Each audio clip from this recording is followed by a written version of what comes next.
India Legal, stories that count. Hello and welcome to another special readout from India Legal magazine. As you know, we are the nation's first political legal independent weekly focusing on controversial issues of national and international importance. The video readouts we present to you regularly are the editorial team's choice of the most significant stories we believe should receive close scrutiny and wide circulation. You can watch them along with the visuals or listen to them as you would a podcast. In my previous commentary, we focused on the role and the duties of India's president. In this one, we get more specific. We look at the last days in office of America's former president, the one and only Donald Trump. Even though he is now out of office, he has a stranglehold over the Republican Party because of the hard right-wing base which is devoted to Trump and his white America first ideology. He's actually still the party's leading candidate for the next presidential election. But serious questions have been raised and continue to be raised about his mental stability. Still apparently in the race for the post of the most powerful man in the world. His tantrums and shenanigans after he was decisively voted out of office in 2021 are an illustration of the character of power as an entity. Power, as I see it, is the ability to control and direct people's minds and lives and the government machinery. Power can be addictive and all-consuming and drive you towards virtual insanity and megalomania, as it did Saddam or Gaddafi or General Zia or Mussolini, well, you name them. Or power can drive you to promote peace, harmony and brotherly love among people through self-effacement, as did Gandhi and Nelson Mandela and Martin Luther King and Abraham Lincoln. Trump, it is becoming increasingly clear, fits into the former category. Our US editor, Kenneth Tiven, makes this amply clear in his latest report for India Legal. It is well worth a read as well as a listen. In his account titled Blackening the White House, Tiven summarizes what the world watched on TV in dismay and horror. An explosive insider's account of the madness of President Trump as he faced the end of his regime in the White House. It's been all over. It was last week's headline news and even continues to make headline news today. The account brings into sharper reality the trilogy on Trump's tenure as president, written by reporter Bob Woodward of Watergate fame. His 3 books on Trump, starting in 2018, are called Fear, Rage and Peril. The titles are self-explanatory. The biggest exposure of Donald Trump's involvement in the January 6, 2021 riots on Capitol Hill, which is also known as an attempted coup on American democracy, came in a surprise House Investigating Committee hearing held last week in live testimony from a composed and strikingly precise 25-year-old woman named Cassidy Hutchinson. She blew the lid off the dysfunctional White House that supported and covered up for Trump after he lost the national election in November 2020. Virtually unknown outside Washington, Hutchinson is an experienced political person who was the chief assistant to Mark Meadows, Trump's 4th chief of staff. She described him as a man willing to go along with any plan Trump hatched. Her office desk was about a 15-second walk to the Oval Office, that's the president's office.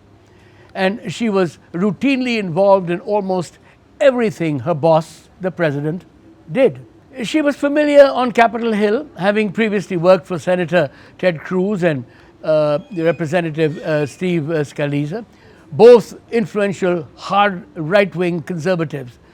Reflecting on it now, 18 months later, she suggests that Meadows the chief of staff, that Meadows' refusal to intervene with Trump reflected his delight that as a former congressman from North Carolina, he was now the right-hand man of the American president.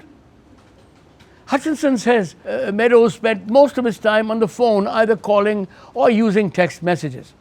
She apparently did all the heavy lifting, and it is understood that many of his texts from January 4, 5, and 6 are in possession of the investigating committee on Capitol Hill.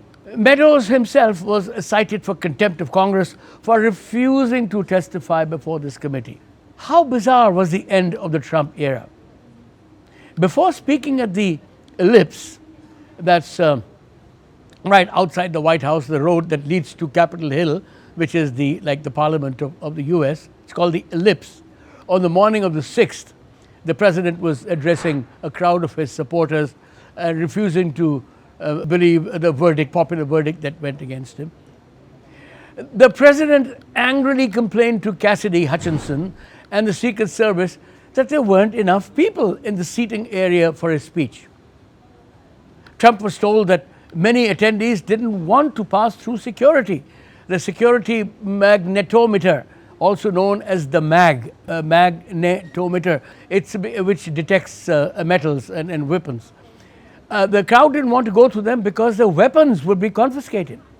So they watched the big TV screens from a nearby section of the National Mall. Hutchinson testified that the president said that he did not care if his supporters had weapons and suggested that he had no issue with them marching to Capitol armed. She says, I overheard the president say something to the effect, he used the dirty word here, the F word, I don't effing care what they have, whether they have weapons. They're not here to hurt me.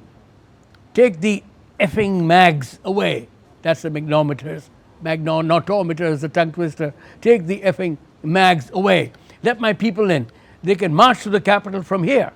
Let the people in. Take the F word mags away.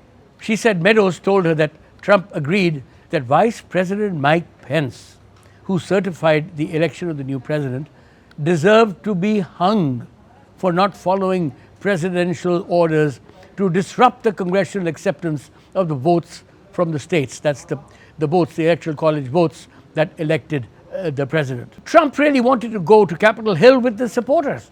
He wanted to march with the demonstrators, despite specific advice from his legal advisor that would be a crime. The Secret Service protecting him said no. Meadows kept that decision from Trump. She said, so that when the president got into the unmarked armored SUV vehicle, which is a bulletproof vehicle, he believed he was heading to the Capitol. He was heading to Capitol Hill to go with the marchers. But the Secret Service asked the driver not to go that way, but to go back to the White House. Furious that they were going back to the White House, she quoted Trump as saying, I'm the effing president. Take me up there. Take me to the Capitol right now. When Bobby Engel, his Secret Service lead man, told him there weren't enough resources for the trip to be safe, Trump reached up towards the front of the vehicle to grab at the steering wheel. Mr. Engel grabbed his arm. Hutchinson said, Mr. Trump then used his free hand to lunge toward Bobby Engel. He tried to hit him or push him away. Engel and Tony Ornato, a former Secret Serviceman serving as Assistant Chief of Staff for Security, told Hutchinson this moments after they all returned to the White House. Mick Mulvaney, Chief of Staff before Meadows and a confidant of Trump, tweeted, my guess is that before this is over, we will be hearing testimony from Ornato, Engel, and Meadows, the former Chief of Staff, who have so far refused to testify. This is explosive stuff. If Cassidy is making this up, they will need to say that. If she isn't, they will have to corroborate her. I know her. I don't think she's lying. On the issue of White House planning, Hutchinson related how a few days before January 6th, she was escorting Trump lawyer Rudy Giuliani to his car, and he asked her if she was excited about the 6th of January, the day the attack on Capitol Hill took place, saying, we're going to the Capitol. It's going to be great. When she asked Meadows what Giuliani meant, Meadows looked up from his phone and told her, there's a lot going on. Things might get real bad on January 6th. Trump spent most of the afternoon in the Oval Office of the dining room attached to it. He was upset, and his staff kept their distance.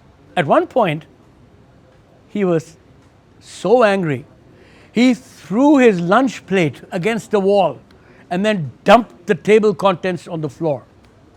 Hutchinson discovered this when she came to the dining room looking for Meadows. The president's valet, who was trying to clean up the ketchup on the wall, which Trump had thrown, and broken dishes, explained what had happened. The House Republican Judiciary Committee tweeted, "Oh, that was their star witness? Okay then." Cognitive dissonance is the GOP, that's the Republican Party, response to any news that disagrees with them. Hutchinson at various points named other White House senior staff present for the parts of the day, all pressing Trump to call off the mob he had motivated. With Hutchinson's revelations about what working was like on the inside, there will be increased pressure for other staffers to testify without invoking the Fifth Amendment protection against self-incrimination.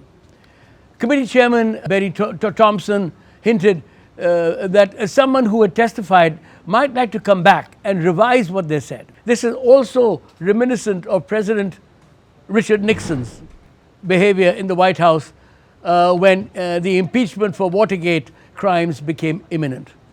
According to several published accounts, he isolated himself and got drunk regularly on Scotch whiskey and talked to the portraits of past presidents that adorn the walls of the office.